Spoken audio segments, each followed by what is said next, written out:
تو وہ کہتے ہیں ہم تو سن رہے ہیں. نہیں، نبی پاک صلی اللہ علیہ وسلم کے مقدس صحابی حضرت عبداللہ ابن عمر رضی اللہ تعالیٰ عنہ ارشاد فرماتے ہیں کہ میری یہ خواہش ہے کہ میں جب دنیا میں رہوں تو ہر ایک سنت کو نبی پاک صلی اللہ علیہ وسلم کے اپناتا ہوا، اور جب میں دنیا سے انتقال کروں تو میرے انتقال میں ایسا ہو کہ مجھ سے نبی پاک کی کوئی ایک سنت بھی نہ چھوٹے. اب نبی پاک صلی اللہ علیہ وسلم کی سنت تو یہ بھی ہے کہ اللہ کے مقدس نبی تمام صحابیوں کو جمع کرتے تھے. اللہ کے گھر میں رسول اللہ کی محفل ہو اور رسول اللہ کا ماننے والا اگر اس محفل میں شریک نہ ہو تو اس سے بدنصیب کوئی شخص ہو ہی نہیں سکتا. لہذا ایک بار اور تمام لوگوں سے ادب گزارش ہے، پھر نہیں کہوں گا، پھر نہ کہنا کہ ہمیں بات نہیں پہنچی. بات تو ہم نے پہنچا دی ہے، اب آنا آپ کا کام ہے. دیکھنا ہے کس کے اندر کتنا جذبہ ہے امام حسین کو یاد کرنے کا. آج وہی شخص کو دیکھنا ہے جس کے سینوں میں امام حسین کی یاد رہے گی، وہ قسم بخدا کی آج مسجد زال صاحب سعید میں ضرور آئے گا. ورنہ ان شخص کو امام حسین کا وہ نظر دھتکارتا ہوا جائے گا اور کہے گا کہ میں نے اللہ کی رضا کے لیے اپنے سر کو تو کٹا دیا ہے اور صرف نماز کے لیے اپنے سر کو کٹایا ہے. وہی نماز کی مسجد بلا رہی ہے.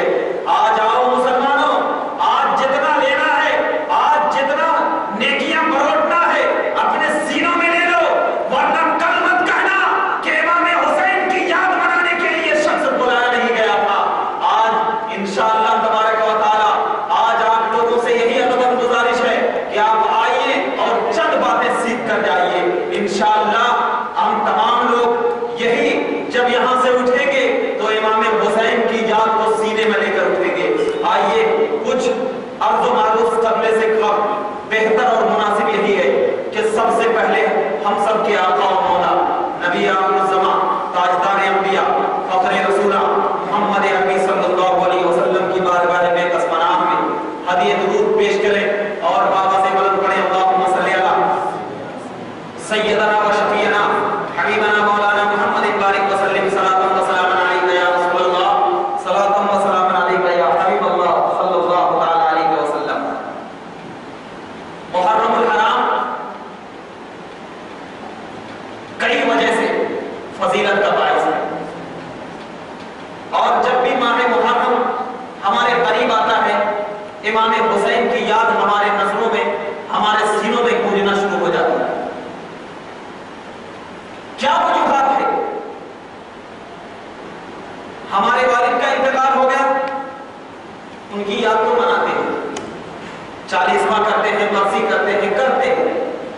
ہمارے دادا کا انتقال ہو گیا، ان کے نام پہ ایثار ثواب کرتے ہیں. لیکن ہمارے پردادا کا انتقال ہو گیا تو کوئی برسی بھی نہیں کرتا، 40واں بھی نہیں کرتا. حالانکہ خون ایک ہے، اسی خون سے آپ کی نسل چلی. لیکن جب نبی کے گھر والوں کی بات آتی ہے، نبی کے نام پر مر مٹنے والوں کی بات آتی ہے، نبی کے چاہنے والوں کی بات آتی ہے، نبی سے محبت کرنے والوں کی بات آتی ہے، تو ہم بغیر کچھ سوچے اور سمجھے ان کی یاد کو منانا شروع کر دیتے ہیں. آخر وجوہات کیا ہے؟ سنیوں سے پوچھتے ہیں تو ایک وجوہات بتاتے ہیں، لیکن سنیوں کے علاوہ سے پوچھتے ہیں تو ایک وجوہات بتاتے ہیں. میں دونوں وجوہات کو آپ کے سامنے ذکر کروں گا. کوئی آ کر مجھ سے پوچھے امام حسین کی آپ یاد کیوں مناتے ہیں، تو میں ان سے یہی کہوں گا کہ امام حسین کی یاد ہم اس لیے مناتے ہیں کہ نبی نے امام حسین کو یاد کیا. کبھی مسجد میں یاد کیا، کبھی مکہ کے در و دیوار کے سامنے یاد کیا، کبھی اپنے کاندھوں پر بٹھا کر یاد کیا، کبھی حضرت عمر جیسے سامنے یاد کیا، کبھی گلے کو چوم کر یاد کیا، کبھی ہونٹوں کو چوم کر یاد کیا، کبھی پیشانیوں کو اپنے بوسے سے یاد کیا. یعنی جو انداز نبی پاک نے امام حسین کے ساتھ کر دکھایا